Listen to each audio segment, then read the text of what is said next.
शबान अल-मुअज़्ज़म इस्तक़बाल रमज़ान का महीना। इस माह की फजीलत की वजह ये मालूम होती है कि इस महीना में माह रमज़ान के रोज़ों, तरावी और दीगर इबादात की तैयारी का मौका मिलता है। इस्लामी साल का 8वां महीना शबान अल-मुअज़्ज़म नफली रोज़ों और इबादात के लिए इंतहाई फजीलत वाला है। इस माह की फजीलत की वजह ये मालूम होती है कि इस महीना में माह रमज़ान के रोज़ों, तरावी और दीगर इबादात की तैयारी का मौका मिलता है।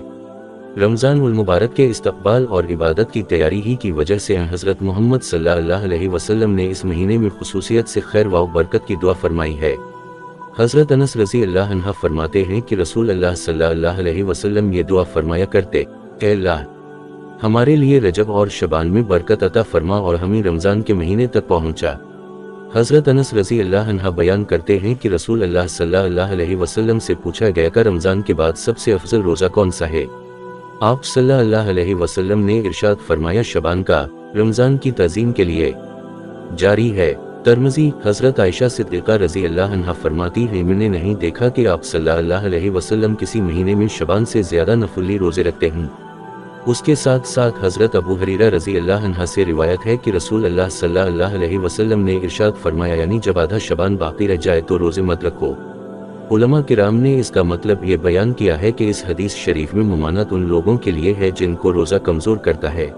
ऐसे लोगों को ये हुक्म दिया गया कि निस्फ शबान के बाद रोज़े मत रखो, बल्कि खाओ पियो और ताकत हासिल करो ताकि रमज़ान उल मुबारक के रोज़े क़ुव्वत के साथ रखे जा सकें और तरावी व दीगर इबादत नशात के साथ अंजाम दी जा सके।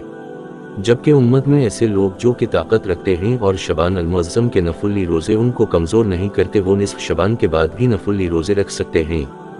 हकीम अलमत हज़रत मौलाना मोहम्मद अशरफ अली थानवी रहमतुल्लाह अलैह फरमाते हैं, मेरा ज़ौक़ ये कहता है कि रमज़ान उल मुबारक में शब को जो जागना होगा, शबान अल-मुअज़्ज़म की शबों में जागना इसका नमूना है, और शबान अल-मुअज़्ज़म के नफली रोज़े रमज़ान उल मुबारक के फ़र्ज़ रोज़ों का नमूना और आदि बनाना है। और आधे शबान के बाद रोज़ों से जो मना फरमाया गया है, ये दर हकीकत रमज़ान उल मुबारक की तैयारी के लिए फरमाया गया है, यानी खाओ पियो और रमज़ान के लिए तैयार हो जाओ और ये उम्मीद रखो कि रोज़े आसान हो जाएंगे। हज़रत आयशा सिद्दीक़ा रज़ी अल्लाह ताला अन्हा फरमाती हैं, मैंने एक रात नबी करीम सल्लल्लाहु अलैहि वसल्लम को अपने बिस्तर पर ना पाया, तो मैं आप सल्लल्लाहु अलैहि वसल्लम की तलाश में निकली। मैंने देखा कि आप सल्लल्लाहु अलैहि वसल्लम मदीना तैयबा के कब्रिस्तान बक़ी में हैं। आप सल्लल्लाहु अलैहि वसल्लम ने मुझे देखकर इरशाद फरमाया, किया तो ये अंदेशा रखती है कि अल्लाह और इसका रसूल तेरे साथ नाइंसाफ़ी करेगा, यानी तेरी बारी में किसी दूसरी बीवी के पास चला जाएगा।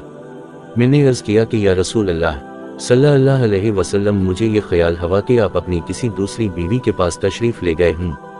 आप सल्लल्लाहु अलैहि वसल्लम ने इरशाद फरमाया, अल्लाह ताला शबान की 15वें शब में आसमान दुनिया पर नज़ूल फरमाते हैं और कबीला बनु कलब की बकरियों के बालों से ज़्यादा लोगों की मग़फ़िरत फरमाते हैं। मुश्कुत शरीफ। कबीला बनु कलब अरब का एक मशहूर कबीला था जिसके पास अरब के तमाम कबाइल से ज़्यादा बकरियाँ थीं। अहादीस मुबारका के मुताबिक चूँकि इस रात में बेशुमार गुनहगारों की मग़फ़िरत और मुजरिमों की बख्शिश होती है और अज़ाब जहन्नम से छुटकारा और निजात मिलती है, इसलिए उर्फ़ में इस रात का नाम शब बरात मशहूर हो गया। अलबत्ता हदीस शरीफ में इस रात का कोई मखसूस नाम नहीं आया, बल्कि लेलन सिर्फ मन शबान, यानी शबान की दरमियानी शब कहकर इसकी फजीलत बयान की गई है। हज़रत सल्लल्लाहु अलैहि वसल्लम ने शबान के महीने की आखिरी तारीख में खुतबा दिया और फरमाया कि लोगो, तुम पर एक अज़मत व बरकत वाला महीना साया फगन होने वाला है। फिर आप सल्लल्लाहु अलैहि वसल्लम ने शक़द्र, तरावी, मग़फ़िरत, बारी ताला और रमज़ान में इहतिमाम से किए जाने वाले खुसूसी अमाल का तज़किरा फरमाया। बारगाह इलाही में दुआ है कि अल्लाह रब्बुल इज़्ज़त हमें इस माह मुबारक में ज़्यादा से ज़्यादा इबादत करने वाला बनाए और रमज़ान उल मुबारक के इस्तक़बाल व इबादत के लिए तैयारी की तौफ़ीक़ अता फरमाए, जो कि हमारे गुनाहों की मग़फ़िरत और अल्लाह ताला की खुशनुदी का ज़रिया बने। आमीन।